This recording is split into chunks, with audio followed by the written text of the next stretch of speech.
Marcus Webb was 52 years old when he became invisible. Not literally, of course.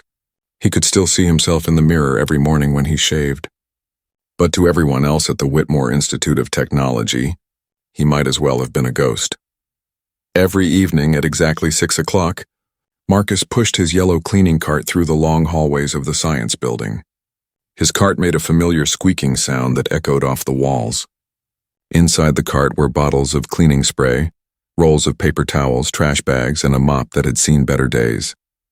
Marcus wore the same thing every day: blue work pants, a gray shirt with his name stitched on the pocket, and comfortable shoes that did not make noise on the polished floors.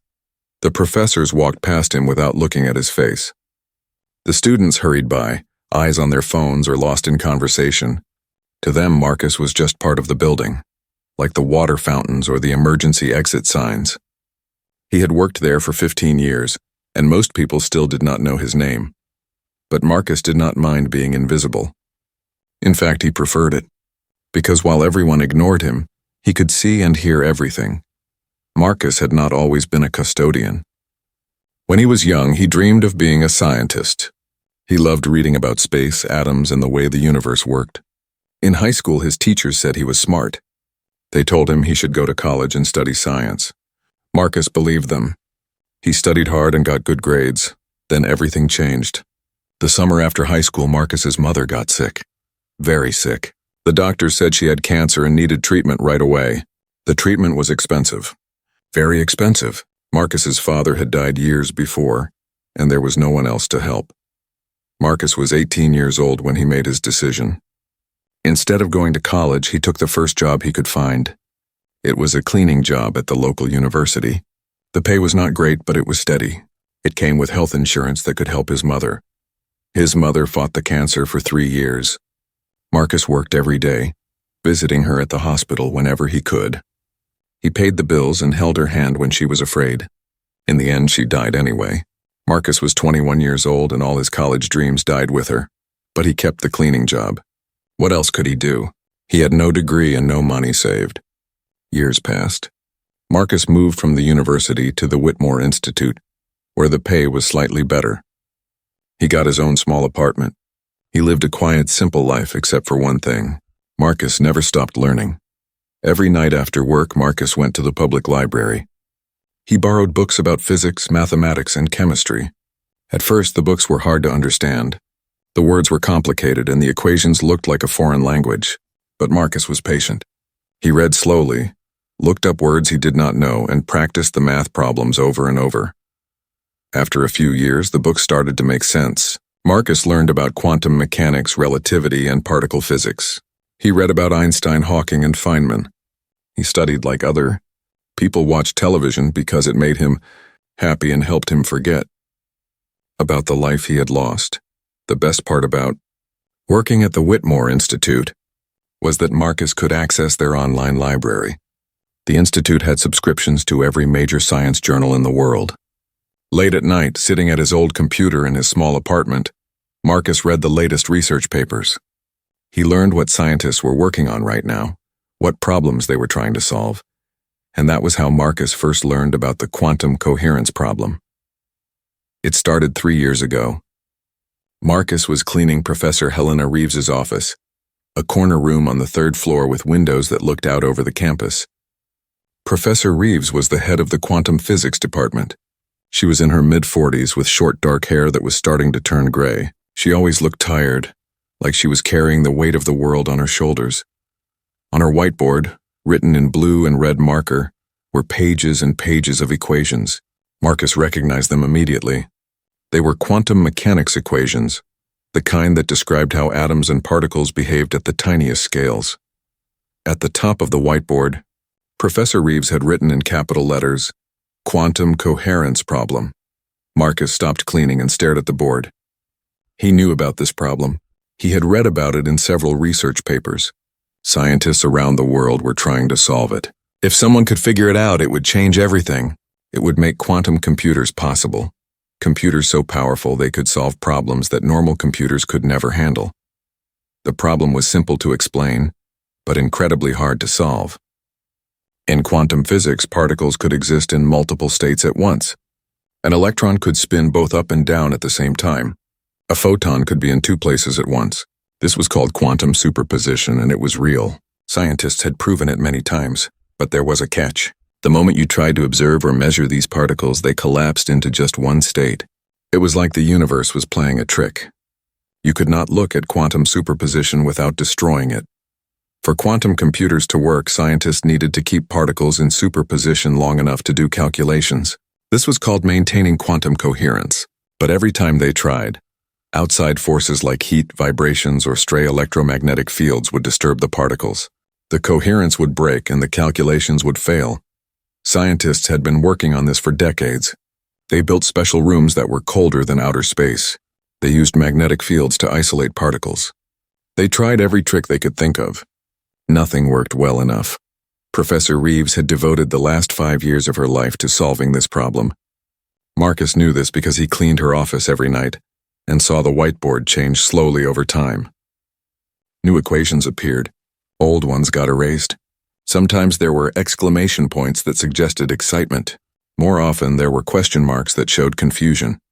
Lately, there were a lot of question marks. Marcus felt something strange as he stood in that office, staring at the whiteboard. It was a feeling he had not experienced in years. It was curiosity mixed with excitement. It was the same feeling he used to have in high school when a difficult math problem finally made sense. He wanted to try solving this problem. Marcus knew this was crazy. He was a custodian with no college degree. Professor Reeves had a PhD from MIT. She had published over 50 research papers. She had won awards and grants. She had a whole team of graduate students helping her. If she could not solve the problem, how could he possibly do it? But the thought would not leave him alone. That night, Marcus went home and pulled out an old notebook. It was the kind students used in school, with lined pages and a cardboard cover. He opened to a blank page and started writing down everything he remembered from the whiteboard. He worked until 2 in the morning, filling page after page with equations and notes. His hand cramped from writing, but he did not stop. When he finally went to bed, his mind was still spinning with ideas. The next night at work, Marcus paid extra attention when he cleaned Professor Reeves's office. He studied the whiteboard, memorizing every symbol and number. He noticed that she had changed 3 equations since yesterday. He saw which approaches she had tried and which ones she had abandoned. A pattern started to form in Marcus's mind. He could see where Professor Reeves was going with her work. He could also see where she might be making mistakes, not because she was not smart enough, but because she was following the same paths that other scientists had followed before. She was trapped by conventional thinking. Marcus had an advantage that Professor Reeves did not have. He was not trained in physics the traditional way. He had learned everything from books on his own, without professors telling him what to think or how to approach problems. His mind was free to wander in directions that trained scientists might never consider. Over the next few weeks, Marcus developed a routine. During his shift, he would clean Professor Reeves's office and study her whiteboard. At home, he would work in his notebook, trying different approaches to the problem. On his days off, he would spend hours at the library, researching related topics. His small apartment became filled with papers covered in equations. He taped some to the walls so he could see them while he ate breakfast or got dressed for work. His sister, the only family he had left, called one Sunday and asked if he wanted to come over for dinner. Marcus said he was busy. He was not just busy. He was obsessed. Marcus knew this was probably pointless. He would probably spend months working on this problem and get nowhere, but he could not stop himself. For the first time in 30 years, he felt like his life had a purpose beyond just surviving from paycheck to paycheck. He felt like he was finally chasing the dream he had given up when he was 18 years old. And sometimes, late at night when he was alone with his notebooks and equations, Marcus let himself imagine the impossible. What if he actually solved it? What would happen then? But those thoughts scared him as much as they excited him, so he pushed them away and focused on the work. That was safer. That was something he could control. Marcus did not know it yet, but his life was about to change in ways he could never have imagined. The invisible custodian was about to become impossible to ignore. It was a cold February night when Marcus Webb first touched Professor Reeves's whiteboard. He had been working on the quantum coherence problem for 2 months now. Every night he memorized what was written on that whiteboard. Every morning before work he filled his notebooks with calculations. He was making progress, or at least he thought he was. It was hard to tell when you were working alone with no one to check your ideas. That particular night, Marcus finished cleaning the third floor earlier than usual. It was almost 2 in the morning. The building was completely empty and silent except for the hum of the heating system. Even the security guard, old Mr. Patterson, was probably asleep at his desk on the first floor. Marcus stood outside Professor Reeves's office with his cleaning cart. Through the window in the door, he could see the whiteboard glowing in the light from the parking lot outside. The equations called to him like a puzzle that was almost solved. He checked the hallway. Nobody. His heart started beating faster. Marcus opened the door and went inside. He walked up to the whiteboard and stared at it. Professor Reeves had added new work since yesterday. She was trying a different approach using something called decoherence-free subspaces. Marcus had read about this technique. It was clever, but he did not think it would work. The math was too complicated and the real-world applications were too limited. Marcus had been thinking about a completely different approach. What if the problem was not about fighting against quantum decoherence? What if the solution was to work with it instead? Before he could stop himself, Marcus picked up the eraser. His hand shook as he held it. What was he doing? He could not just change a professor's whiteboard. This was her office, her work. He was just the custodian, but the idea in his head was so clear, so simple. If he could just write it down, just see if it looked right on the board. Marcus erased a small section at the bottom of the whiteboard. The blue marker smudged under the eraser, leaving a ghost image behind. In that empty space, he wrote one equation. It was a modified wave function that incorporated periodic oscillations instead of trying to maintain constant states. He stepped back and looked at what he had written. His heart pounded in his chest. The equation looked right. It felt right. But it was also terrifying seeing his own handwriting on that board. Marcus stared at it for almost 5 minutes. Then panic set in. What if Professor Reeves came in early tomorrow and saw this? She would know someone had been touching her work. She might call security. They would check the cameras. Marcus could lose his job. Quickly, Marcus erased what he had written. He took a paper towel and cleaned the whiteboard carefully, making sure no trace of his equation remained. Then he rewrote Professor Reeves's original work exactly as it had been, using the blue marker from her desk. His hands were still shaking when he left the office and continued his cleaning route. But that equation stayed in his mind. When he got home that morning, he could not sleep. He sat at his small kitchen table and wrote the equation in his notebook. Then he worked forward from it, seeing where it led. 3 pages later, Marcus had something. It was not complete, but it was promising. His approach was different from anything he had seen in the research papers.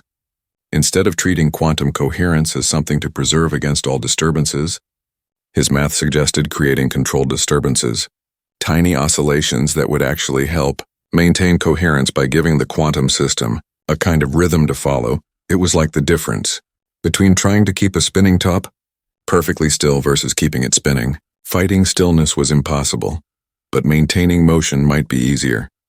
Marcus spent the rest of February and all of March working on this idea. He developed a new routine. He would go to work at 6 in the evening and finish his cleaning shift by midnight. Then, instead of going home, he would go to the Institute's basement. The basement was where they kept old equipment and supplies.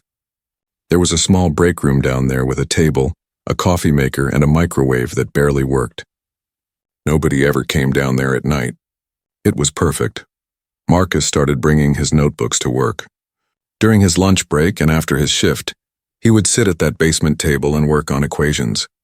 He bought a cheap lamp from the dollar store because the basement lights were too dim. He brought instant coffee and worked until 4 or 5 in the morning, then went home to sleep for a few hours before starting again.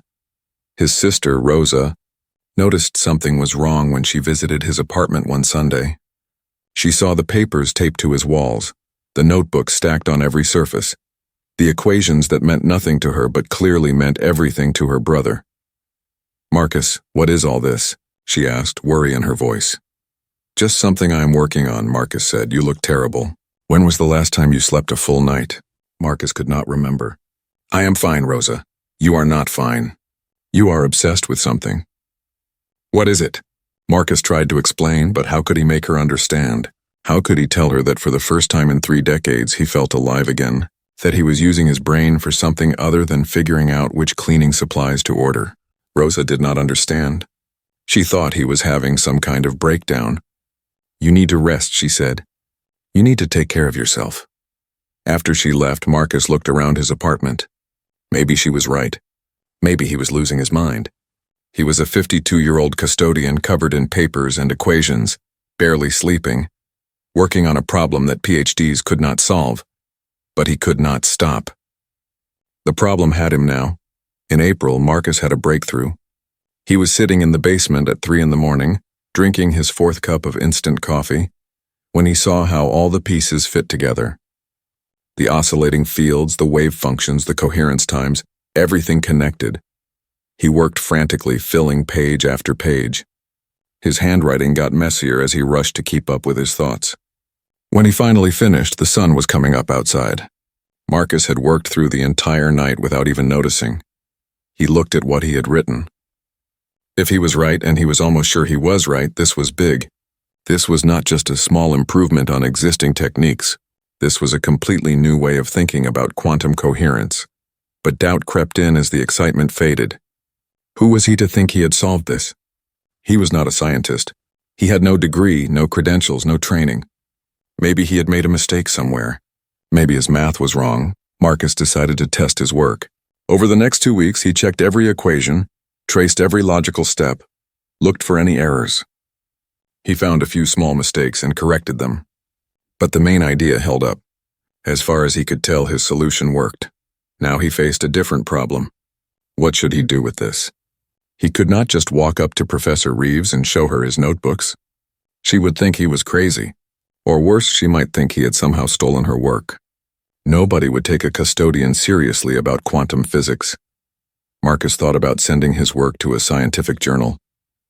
But journals required real credentials. They wanted to know where you worked, what degrees you had, who your advisor was. Marcus had none of those things. He could post his work online on one of those forums where scientists discussed ideas. But those forums were full of cranks and people who thought they had solved problems they did not understand. Marcus did not want to be lumped in with them.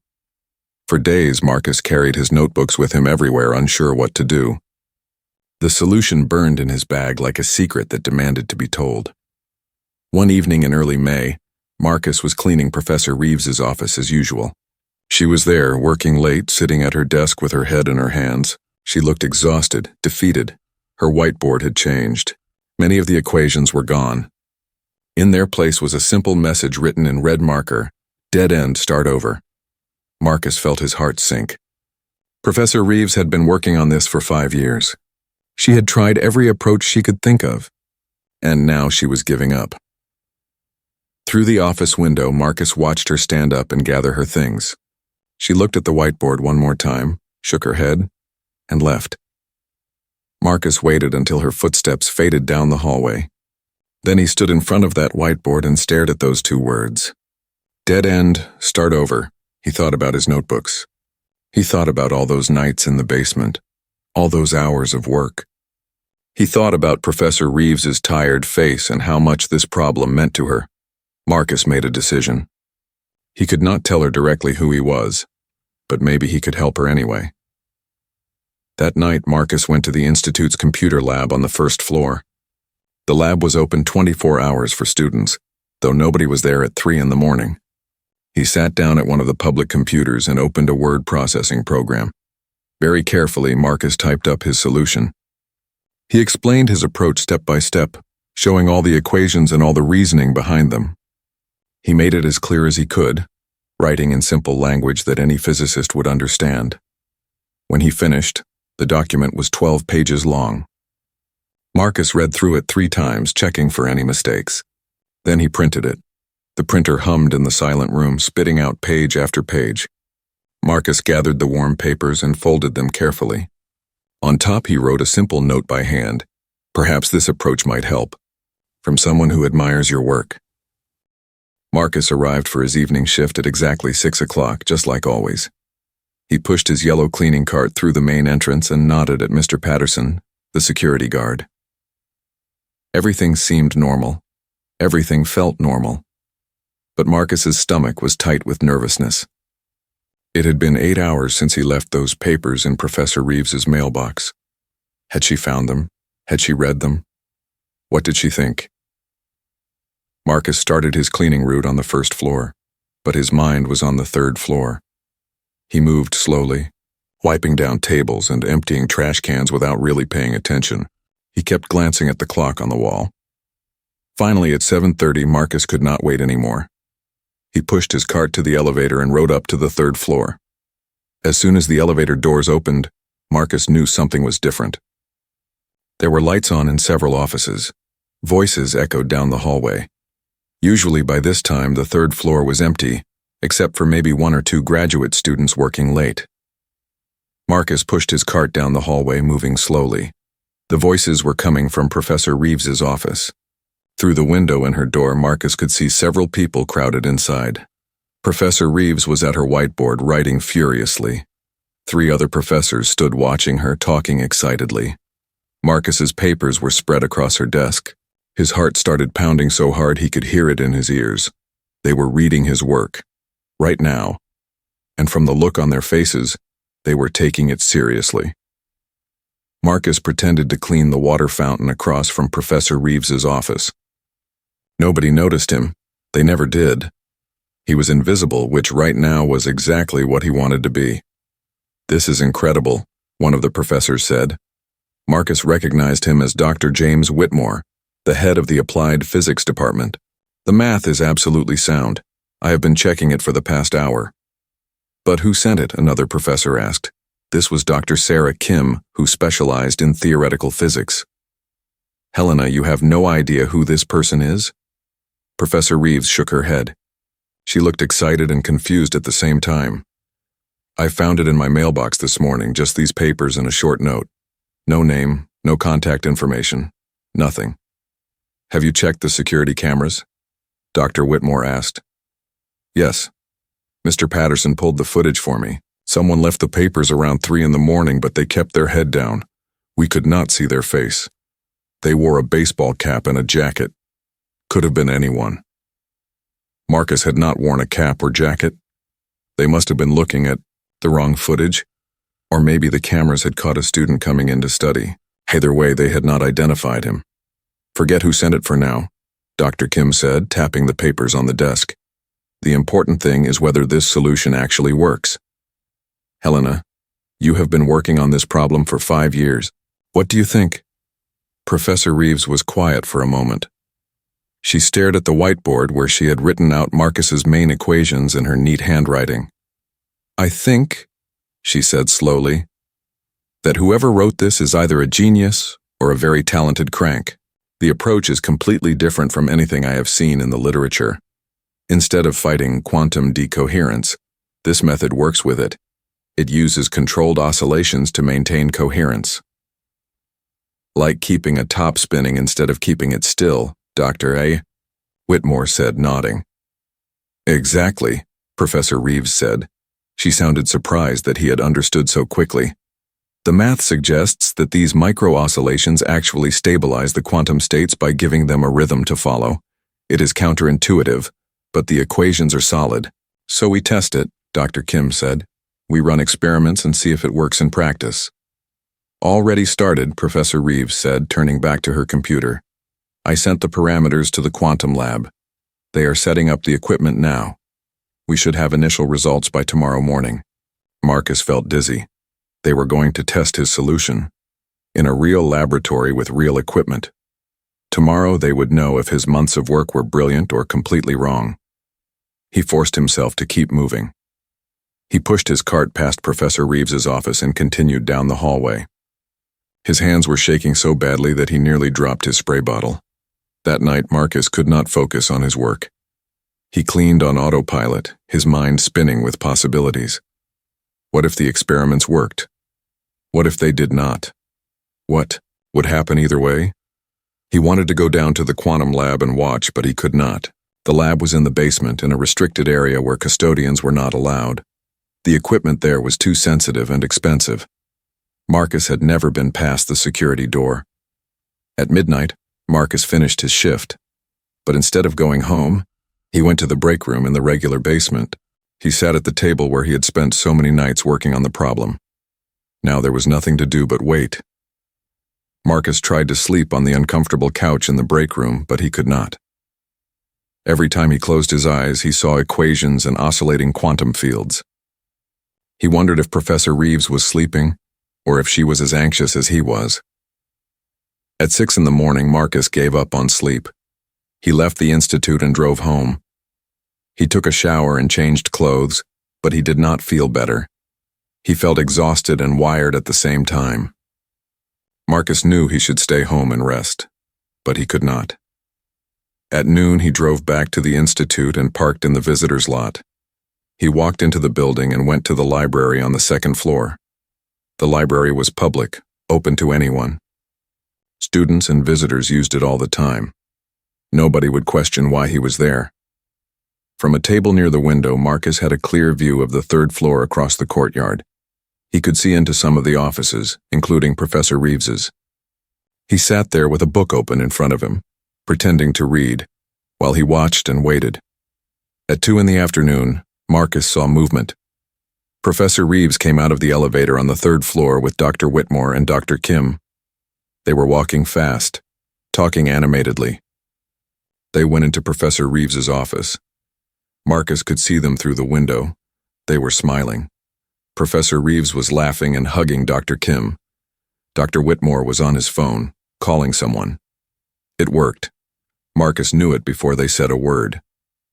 His solution had worked. Marcus put his head down on the library table. All the exhaustion from the past months crashed over him at once. He had done it. He had actually done it. A custodian with no degree had solved a problem that had stumped professional physicists for years. But nobody could know. Nobody could ever know it was him. Over the next week, news spread through the institute. The quantum coherence problem had been solved. The physics department was buzzing with excitement. Graduate students talked about it in the cafeteria. Professors congratulated Professor Reeves in the hallways. But the biggest question remained. Who was the mystery genius? Professor Reeves became obsessed with finding out. Marcus watched her interview everyone who had access to the building. She asked the graduate students, the other professors, even the administrative staff. She checked the visitor logs and the computer lab records. She asked Mr. Patterson to review all the security footage from the past month.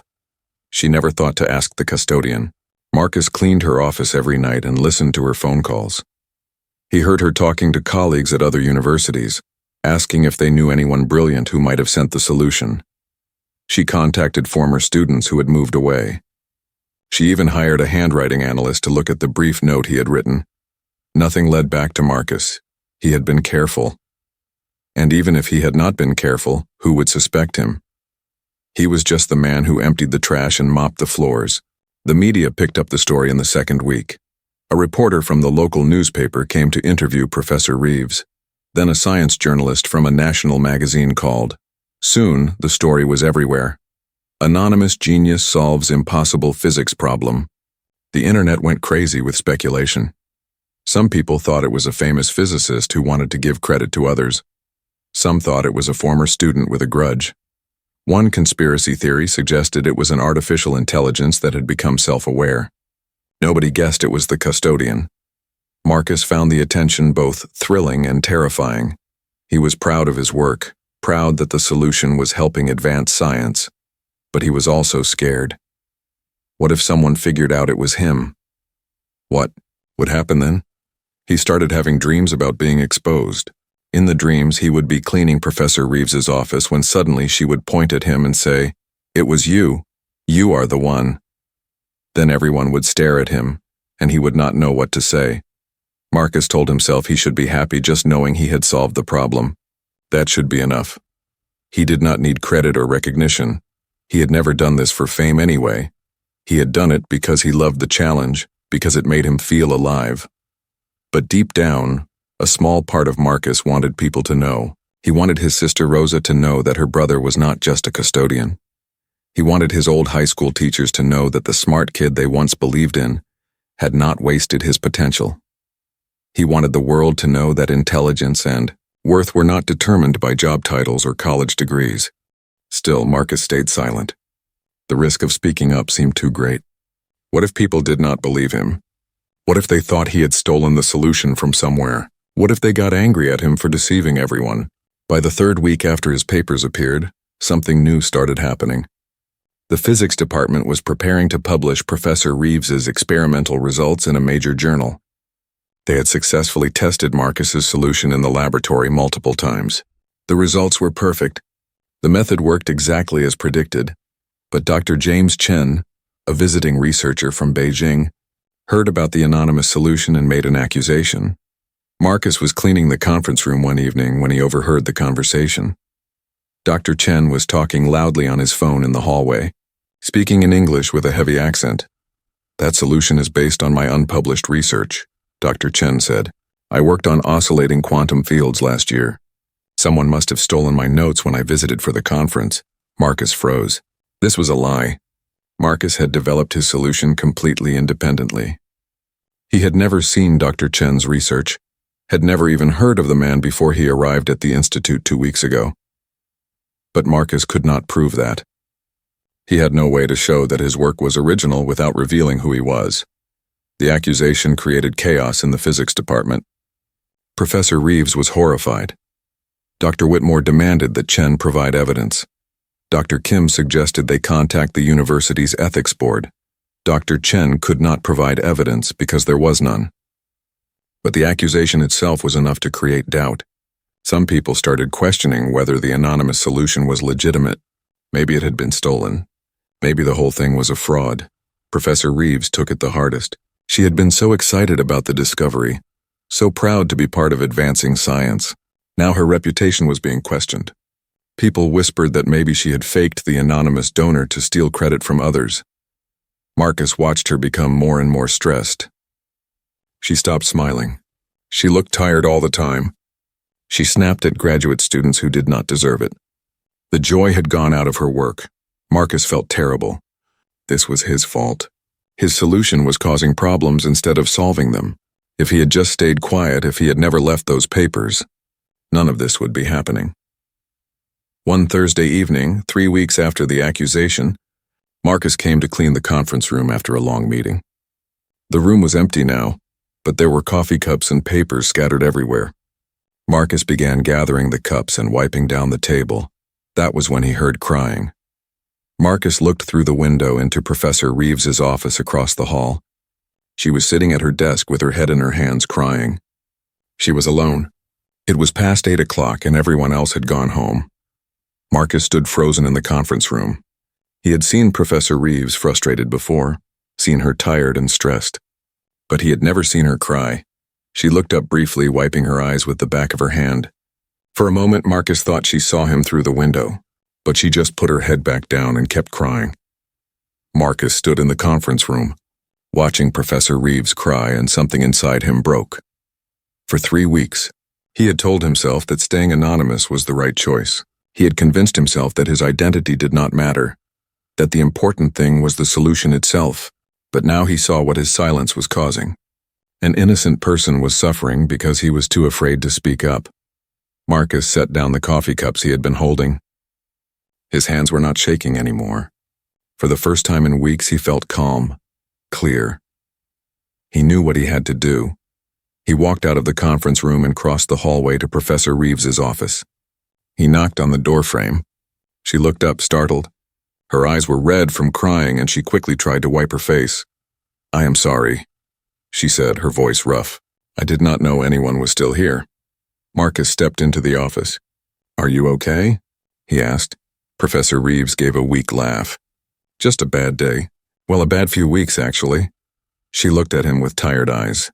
"You are Marcus, right? The custodian?" It surprised Marcus that she knew his name. In 15 years, he could count on one hand the number of times a professor had called him by name. "Yes," he said. "I am Marcus. I am sorry you have to see me like this," Professor Reeves said. She seemed embarrassed. "It is not professional. I should go home."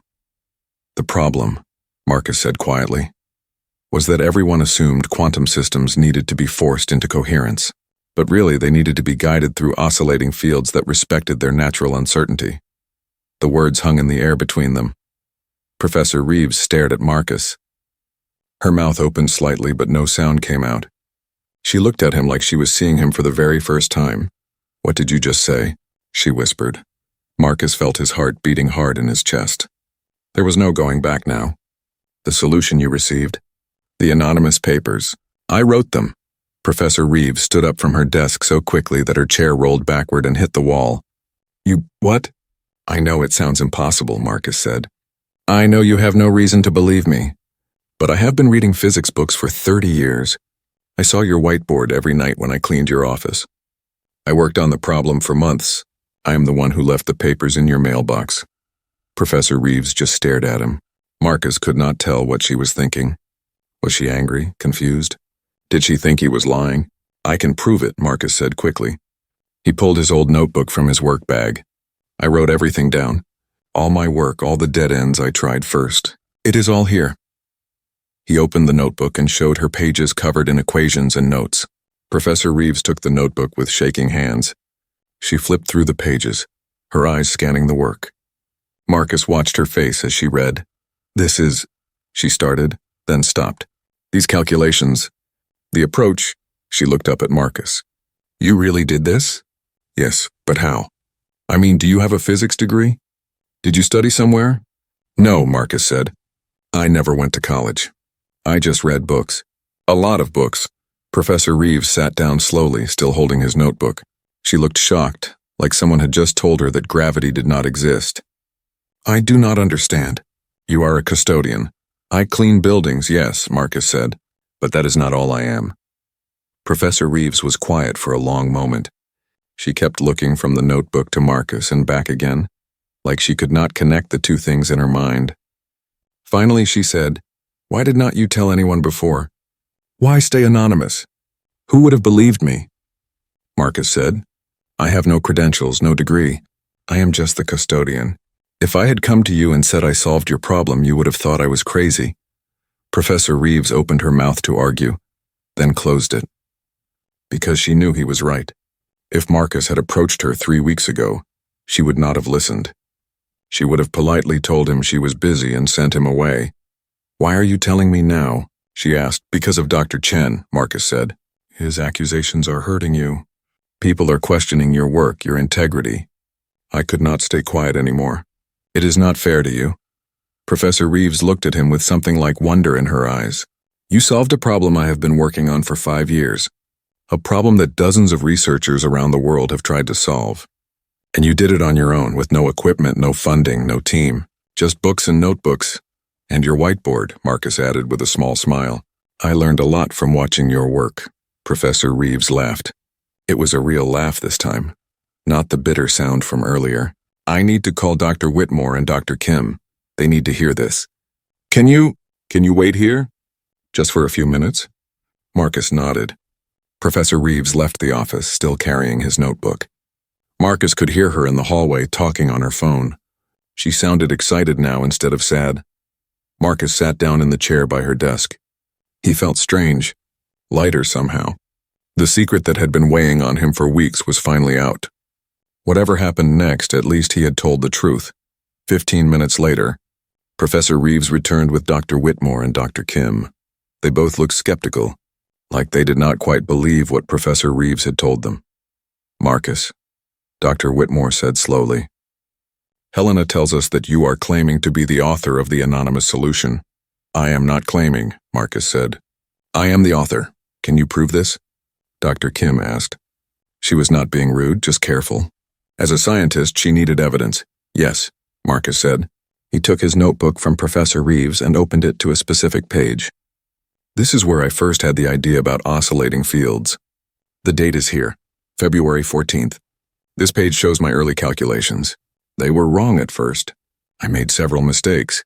He flipped forward in the notebook. "Here, on March 2nd, I realized my initial approach would not work. The oscillation frequency was too high. I had to recalculate everything." Marcus continued walking them through his work, showing the progression of his ideas over several months. He explained the dead ends he had explored, the mistakes he had corrected, the moment when everything finally clicked into place. Dr. Whitmore and Dr. Kim exchanged glances. They were starting to believe him. "This is remarkable," Dr. Whitmore said. "But I have to ask, how did you learn enough physics to even attempt this problem? This is graduate-level quantum mechanics we are talking about." Marcus told them about his love of science in high school, about his mother's illness, about taking the custodial job instead of going to college. He told them about spending his nights reading physics books and research papers for 30 years. "I never stopped learning," Marcus said simply. "I just did it on my own." Dr. Kim was looking at him with amazement. "You taught yourself quantum mechanics from library books and online journals," Marcus added. "The Institute's database has access to everything. I read papers every night. Did you understand all of it?" Dr. Kim asked. "At first, no," Marcus admitted. "It took years before the advanced material started making sense. But I kept studying. I worked through every equation until I understood it." Dr. Whitmore shook his head in disbelief. "This is extraordinary, but we have a problem. Dr. Chen is claiming that the solution is based on his stolen research. If we announce that you are the true author, we need to be absolutely certain. We need to verify your work completely." "I understand," Marcus said. "Can you explain your solution?" Dr. Kim asked. "Not just show us your notes, but actually explain the physics behind it. If you truly developed this yourself, you should be able to teach it to us." Marcus stood up and walked to Professor Reeves's whiteboard. He picked up a marker. "May I?" "Please," Professor Reeves said. For the next hour, Marcus taught 3 PhD physicists about his solution. He wrote equations on the whiteboard and explained each step. He drew diagrams showing how the oscillating fields worked. He answered their questions and responded to their challenges. At one point, Dr. Kim asked him a question about the mathematical foundations of his approach. Marcus thought for a moment, then wrote out a proof on the board. Dr. Kim checked his work and nodded, satisfied. When Marcus finished, the 3 professors were silent. They stared at the whiteboard covered in equations and diagrams. Then they stared at Marcus. "This is real," Dr. Whitmore said softly. "You really did this." "Yes," Marcus said. Professor Reeves looked like she might start crying again, but this time from happiness instead of sadness. "We need to call an emergency meeting of the physics department tonight. Everyone needs to hear this." "Wait," Marcus said. "What happens now? I mean, what happens to me?" The 3 professors looked at each other. They clearly had not thought that far ahead. "That is up to you," Professor Reeves said. "You are the author of this discovery. You deserve credit for it.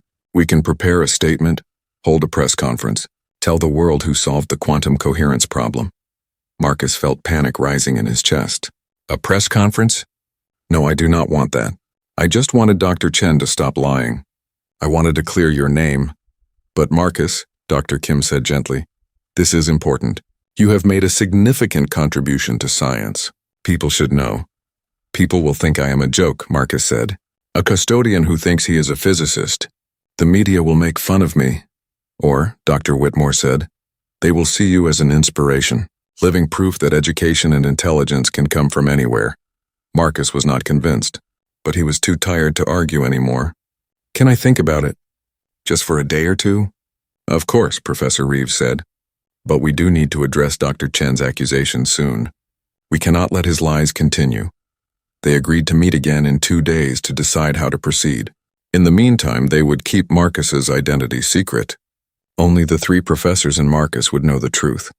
As Marcus left the office and returned to his cleaning cart in the hallway, he felt overwhelmed. His secret was out. His life would never be the same. But he still did not know if that was a good thing or a bad thing. Marcus finished his shift in a daze. When he got home, he collapsed on his couch and closed his eyes. His phone rang. It was his sister Rosa. "Marcus, are you okay? You sound strange."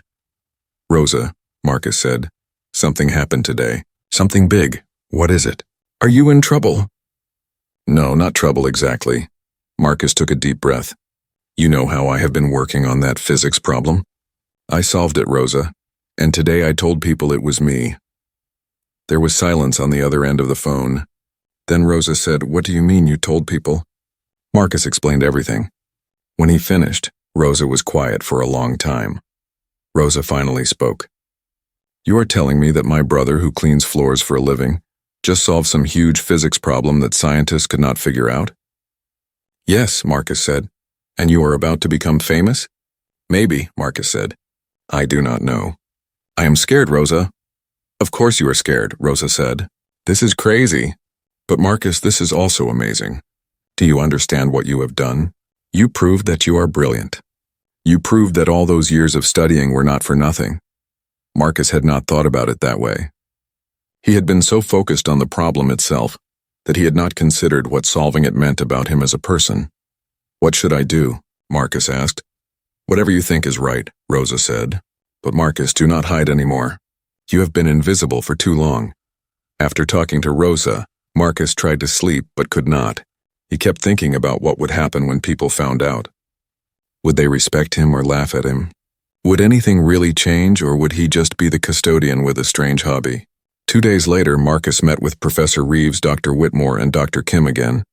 They had prepared a plan. We want to hold a department meeting tomorrow afternoon, Professor Reeves explained. We will introduce you and explain what happened. Then we will call Dr. Chen out on his lies in front of everyone. Marcus's stomach twisted. In front of everyone? It is the best way, Dr. Whitmore said. If we handle this privately, Chen might continue spreading his accusations.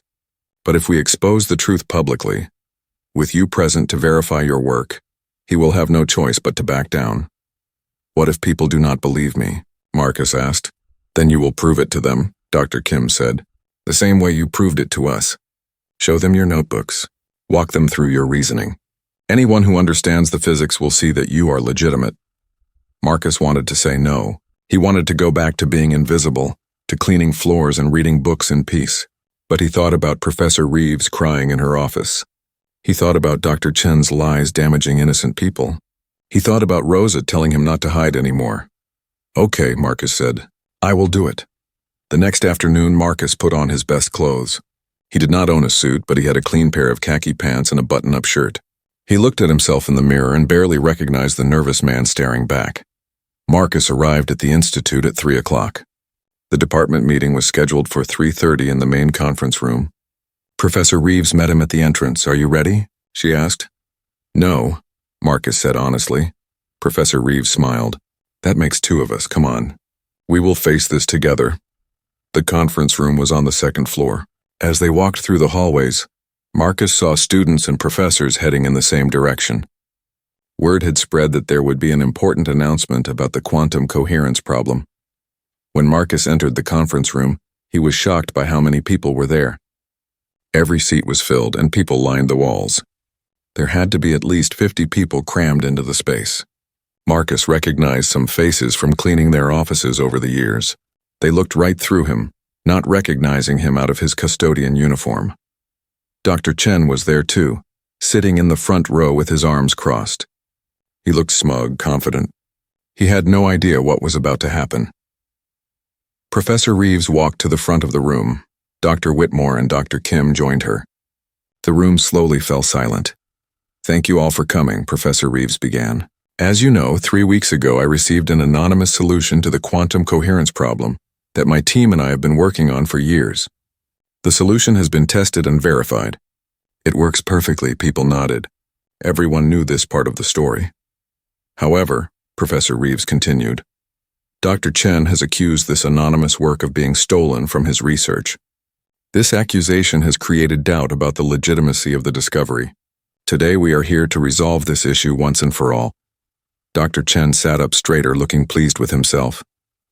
The anonymous author has come forward, Professor Reeves said. He is here with us today and he is prepared to prove that the work is entirely his own. Excited whispers spread through the room. Everyone looked around trying to guess who the mystery genius was. Some people stared at the graduate students. Others looked at visiting researchers. I would like to introduce you to Marcus Webb, Professor Reeves said. She gestured to Marcus, who was standing against the back wall. Slowly, feeling like his legs were made of wood, Marcus walked to the front of the room. The conference room erupted in confusion. People were whispering loudly now, asking each other who Marcus was. A few people recognized him as the custodian. Their faces showed complete shock. Dr. Chen stood up, his face red. This is ridiculous. You cannot seriously expect us to believe that a janitor solved this problem. Custodian, Marcus corrected quietly. His voice was shaking. Whatever, Dr. Chen said. This is clearly a joke. Or worse, you are using this man as a front to hide the fact that you stole my research. Dr. Whitmore stepped forward. Dr. Chen, you have made serious accusations. Now it is time for you to back them up. Show us this research you claim was stolen. Dr. Chen hesitated. My notes are in Beijing. I do not have them with me. How convenient, Dr. Kim said coldly. In 3 weeks you have not been able to produce a single page of evidence. That does not mean anything. Dr. Chen said. This man cannot possibly have the knowledge to solve this problem. Look at him. He is a janitor. I would like Marcus to present his work, Professor Reeves said calmly. Then everyone here can judge for themselves. Marcus walked to the whiteboard at the front of the room. His hands were shaking as he picked up a marker. 50 pairs of eyes stared at him. He could hear people whispering. Some were laughing quietly. They thought this was a joke. Marcus took a deep breath. Then he started writing. He began with the basic problem that had stumped everyone for years. He explained quantum coherence and why it was so difficult to maintain. He spoke slowly at first, but as he got into the material, his confidence grew. This was the work he had spent months on. He knew it better than anyone. Marcus filled the whiteboard with equations. He showed the traditional approaches and explained why they failed.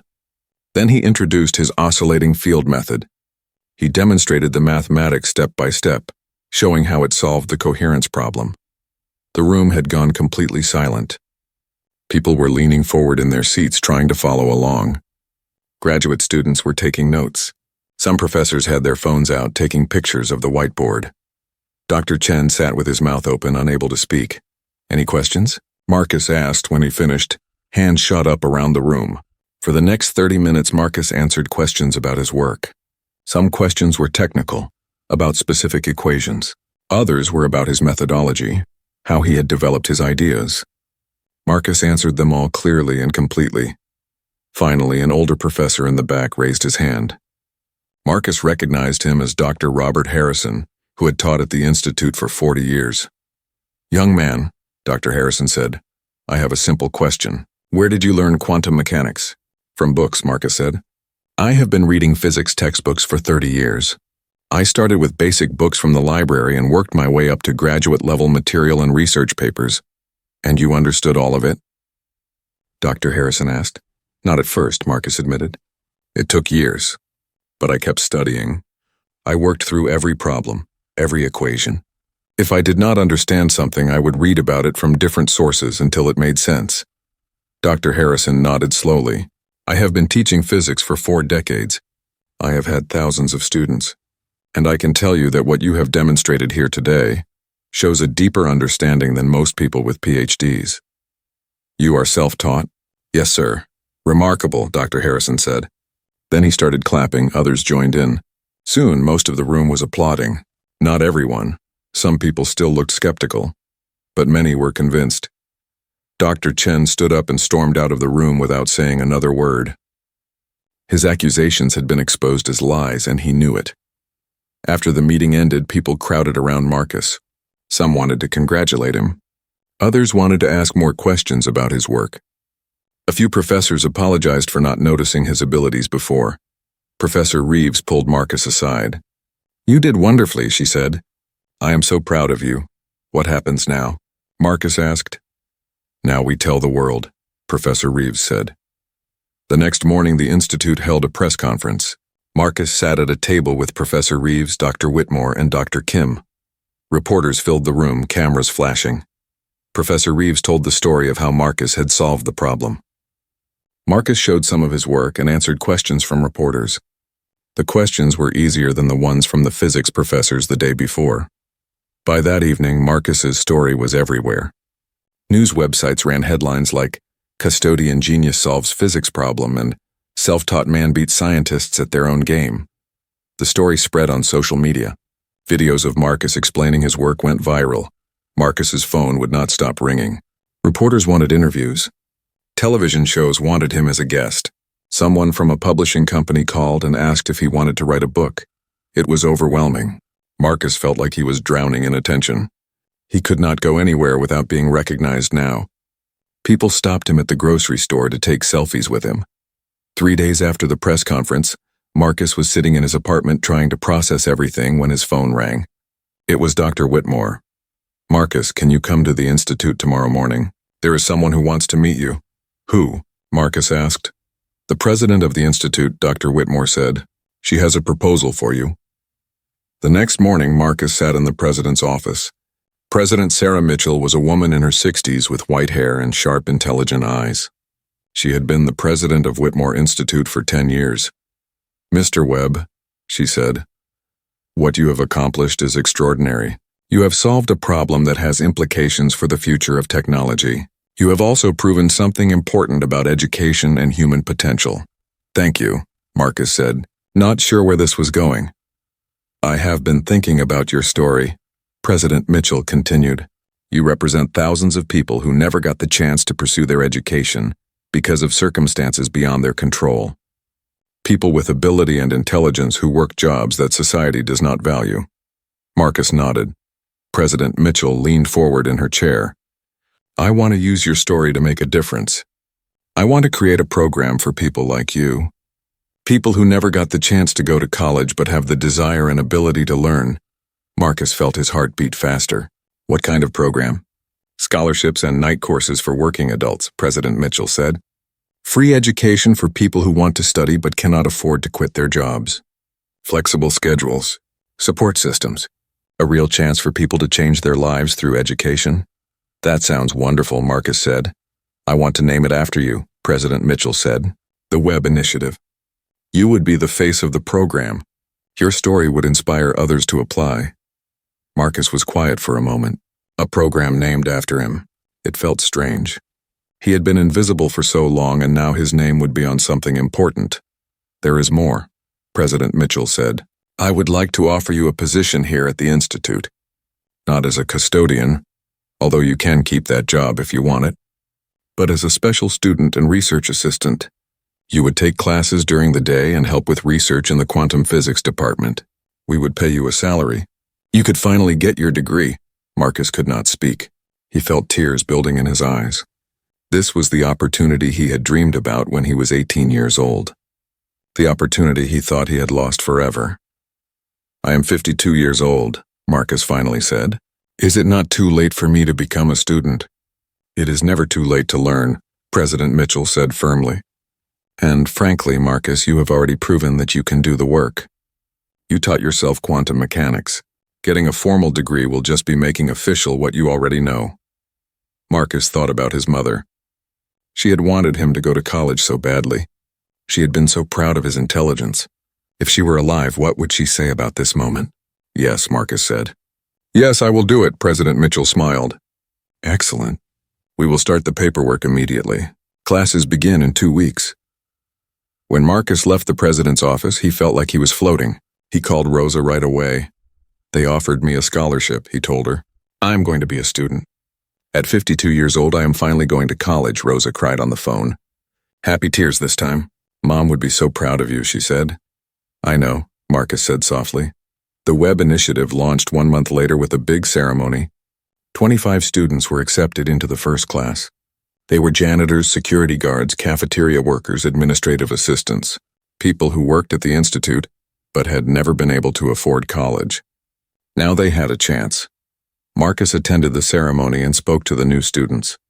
He told them his story. He told them it was never too late to chase their dreams. He told them that intelligence and worth were not determined by job titles. "I spent 30 years being invisible," Marcus said, "but I never stopped learning. I never stopped believing that I had something to offer. You all have something to offer too. Do not let anyone tell you otherwise."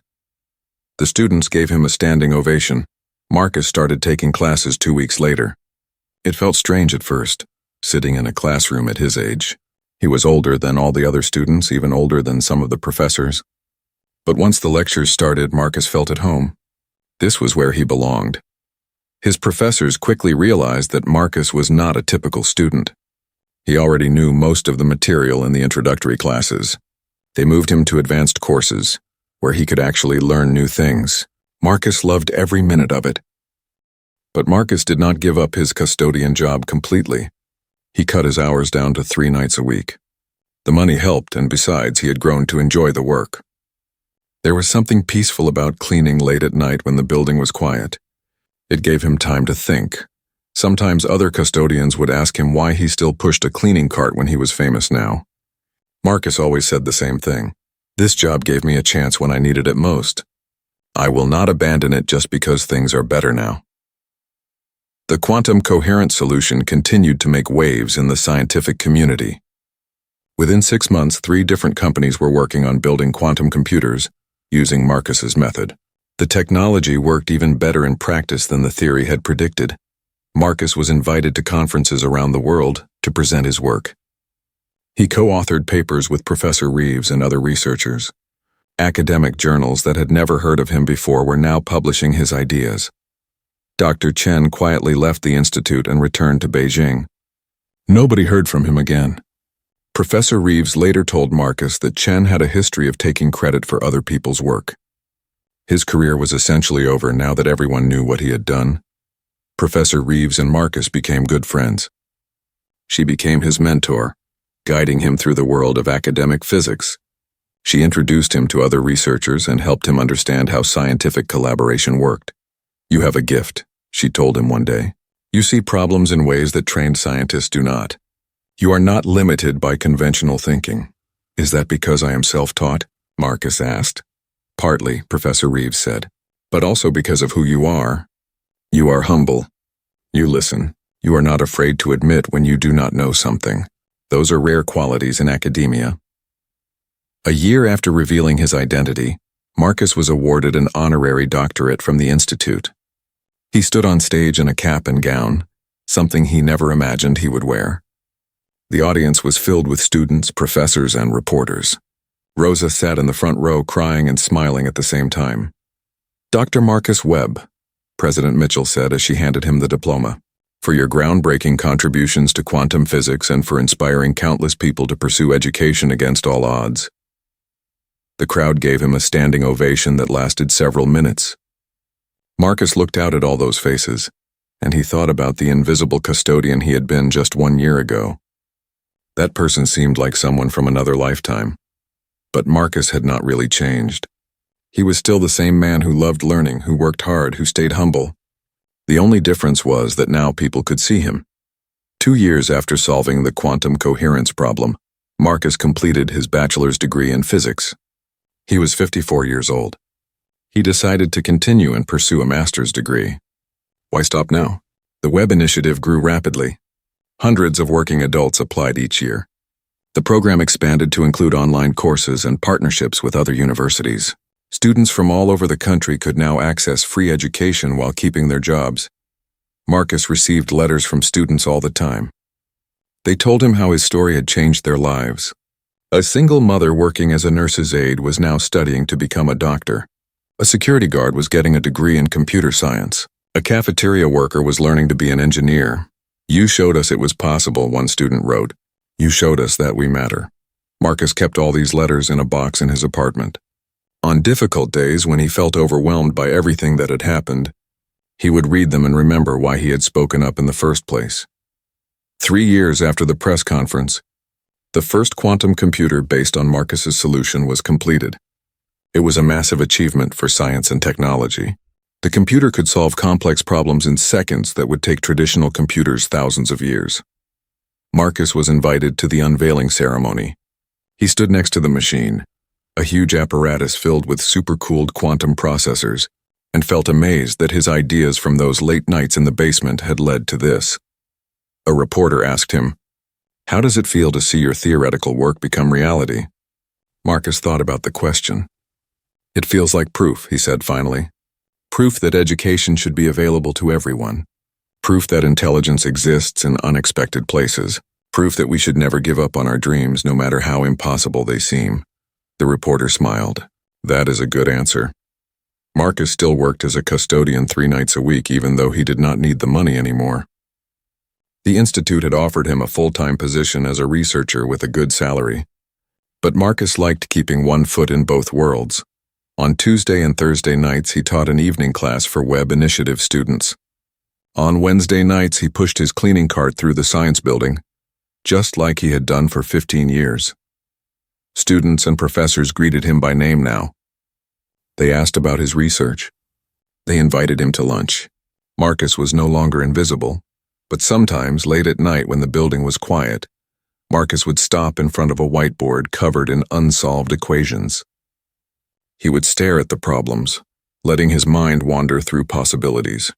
And in those moments, he felt the same excitement he had felt 3 years ago when he first started working on the quantum coherence problem. Because Marcus had learned something important through all of this.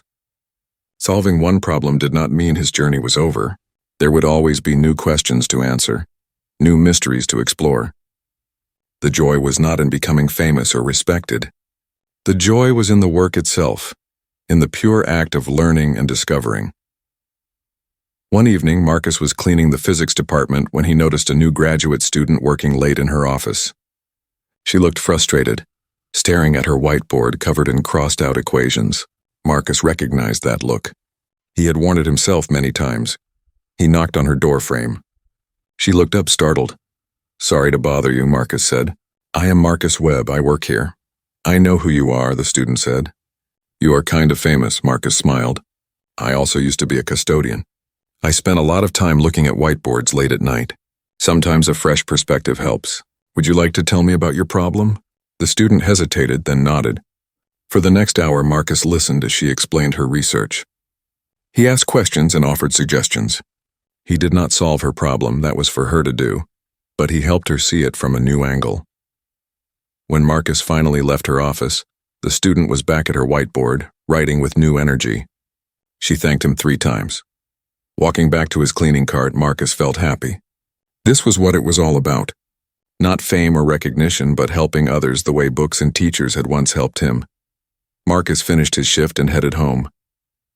Tomorrow he had a class to teach and a research meeting to attend. Next week he would present his latest paper at a conference in California. In a month, the Webb Initiative would welcome its largest class yet, over 100 new students. Life had changed in ways Marcus never could have imagined. But in the most important ways, he was still the same person. Still curious, still humble, still in love with learning. As Marcus drove through the quiet streets toward his apartment, he thought about the journey that had brought him here. From an 18-year-old boy giving up his dreams to a middle-aged custodian working alone in the basement, to a man whose name was now known around the world. It had not been an easy journey. There had been sacrifices and pain and 30 years of waiting, but in the end, it had been worth it. Because Marcus had learned the most important lesson of all. It is never too late. It is never too late to learn. It is never too late to dream. It is never too late to become who you were always meant to be. The invisible custodian had finally been seen. And in being seen, he had helped others see themselves too. That was Marcus Webb's greatest discovery of all.